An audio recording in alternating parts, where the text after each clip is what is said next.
আসসালামু আলাইকুম। আমি মোহাম্মদ মজিদুল ইসলাম। তো আজকে আমি যে বিষয়টি নিয়ে আলোচনা করব সেটি হলো অসহযোগ্য আন্দোলন। ছাত্ররা আগামীকালকে অসহযোগ্য আন্দোলনের ডাক দিয়েছে। তো এই অসহযোগ্য আন্দোলনে আসলে কোন কোন প্রতিষ্ঠানগুলো বন্ধ থাকিবে এবং কোন কোন প্রতিষ্ঠানগুলো খোলা থাকিবে সেই বিষয়ে আলোচনা করব।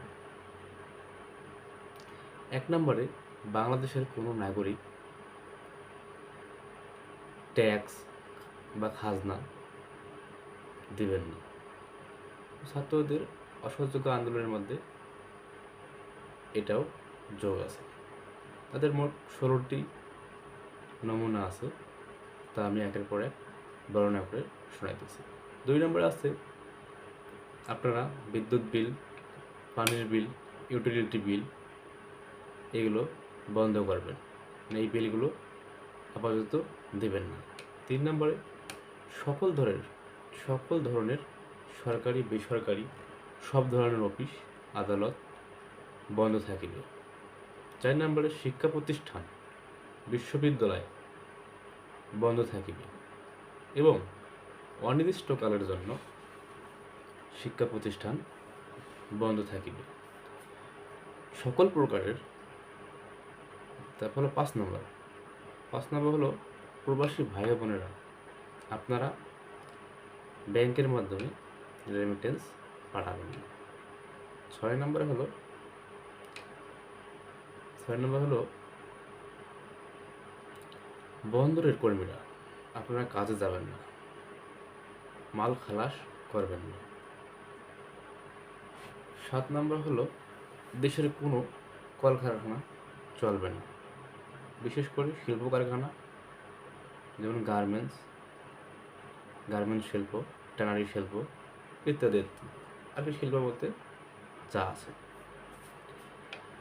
এবং সকল প্রকারের সমাবেশ, সরকারি সমাবেশ এড়িয়ে চলুন বা পরিত্যাগ করুন ও বর্জন করুন। তারপর হচ্ছে ৮ নম্বর হচ্ছে বাস, রেল, লঞ্চ এগুলো চলবে না। এই বাস, রেল, লঞ্চের যে ড্রাইভাররা আছে আপনারাও কাজে যাবেন না। ১০ নম্বর হচ্ছে ব্যাংকের যে কার্যক্রমগুলো আপনারা সামনে রবিবার ব্যাংক খোলা থাকবে, আপনারা রবিবারের মধ্যে ব্যাংকের সকল কার্যক্রম শেষ করবেন। রবিবার পর থেকে ব্যাংক বন্ধ থাকিবে। ১১ নম্বরে যেটা হচ্ছে পুলিশ সদস্য, আসলে পুলিশ সদস্যরা আপনারা আপনাদের কাজ রুটিন মাফিক করবেন, রুটিনের বাইরে কোনো কাজ করবেন না বা সরকারি কোনো দলকে প্রোটোকল দেবেন না বা ছাত্রদের প্রোটেস্ট করবেন না। ১২ নম্বর আছে বিজিবি এবং নৌবাহিনী।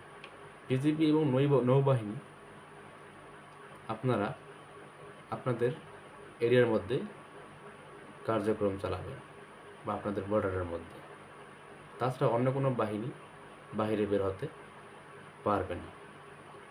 ১৩ নম্বর আমলারা সচিবালয়ে যাবেন না এবং উপজেলা কর্মকর্তারা কর্মস্থানে যোগ দেবেন না। ১৪ নম্বর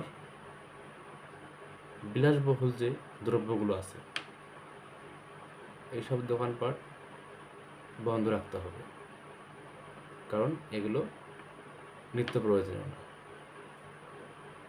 তবে এর মধ্যে খোলা থাকিবে ডাক্তারের দোকান, মেডিকেল, অ্যাম্বুলেন্স,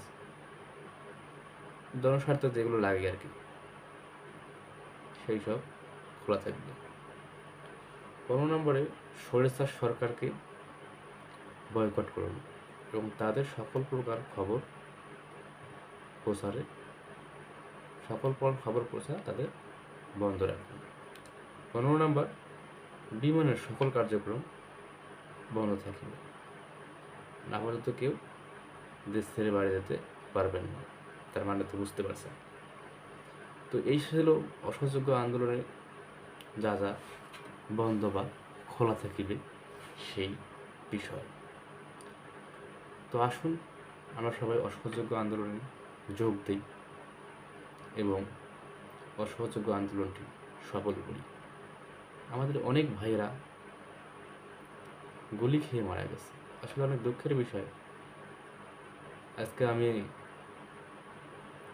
সারাদিন নিউজ দেখছি, নিউজে আসলে অনেক কষ্ট পেয়েছি নিউজগুলো দেখে। আমি মানে আমার মনে হয় যে আমি এমন কোনো চ্যানেল নাই যেই চ্যানেলে নিউজ দেখি 24টা ঘন্টায় নিউজের উপরে ছিলাম। অনেক কষ্ট পাইছি, কারণ অনেক ছাত্ররাই মারা গেছে। কী বলবো, দুঃখ ভারাক্রান্ত মন। তো আপনারা সবাই তাদের আত্মার মাগফিরাত কামনা করবেন, তার জন্য জান্নাত বেশি হয়ে যায়। আমি এখান থেকে শেষ করছি, আসবো আবার নতুন কোনো খবর নিয়ে। আসসালামু আলাইকুম, ভালো থাকবেন সবাই।